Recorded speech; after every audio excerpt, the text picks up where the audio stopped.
आज हम आए हैं चौधरी जीत सिंह बिदुड़ी जी के पास और जानेंगे कि दिल्ली में सबसे पुराना और पहला गांव कौन सा था और उसकी क्या भूमिका रही और वो कब बना और किसने बनाया, क्या क्या उसके पीछे की हिस्ट्री रही है, इतिहास रहा है।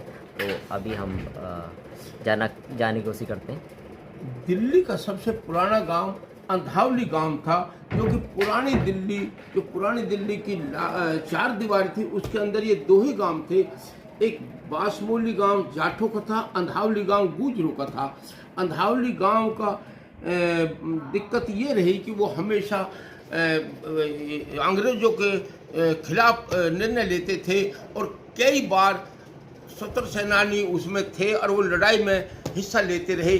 उस लड़ाई के कारण उन लोगों को, जैसे कि इसमें लिखा है कि सैकड़ों कई सौ साल पहले का यह विश्वेदार जमींदार कौम गुजर गोत्र डेढ़ा का था। ये 1857 गदर के दिनों में लगातार उसी गांव के मलकियत रहा, लेकिन गांव में शुरू से ही जागीरदारी इनाम जागी चला आता था। जब 1857 में गदर हुआ तो निजामुद्दीन मालकाना जागीर बगावत जहूर में आई, अर्थात इस गांव के लोगों ने बगावत में हिस्सा लिया, इसलिए इनकी मालकियत जब्त कर ली और अंग्रेजों ने ये गांव सरकार के उसमें कर दिया। उसके बाद में जब इसका कोई मालिक नहीं रहा, गवर्नमेंट के अंडर चला गया। और अंधावली गांव कैसे नाम पड़ा, कहते हैं दिल्ली में सबसे पहला गांव ये था। कई सौ साल पहले जब यह आया तो गुजर रकबा देह हजा आए और उन्होंने यहाँ पर रहने के लिए मकान बनाने शुरू करे।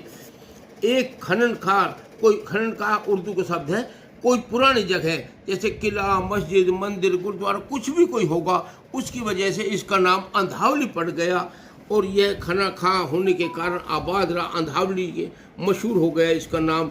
इसमें डेढ़े गोत्र के गुजर थे जो गदर में भाग लेने की वजह से दोषी ठहराए गए गुजरान को और यहाँ से बार बार मकान बनाते थे और कई बार बारिश यमुना नज़दीक होने के कारण यमुना के कारण मकानों के पुराने कच्चे मकान गिर जाते थे। फिर अंग्रेज़ों के अत्याचार रहे तो वह यहाँ से उठ करके और यमुना के साथ साथ उनके बहुत सारे गांव बस गए, एक गांव के बहुत सारे गांव हो गए। ये डेढ़े गोत्र के गुजरों के गांव थे।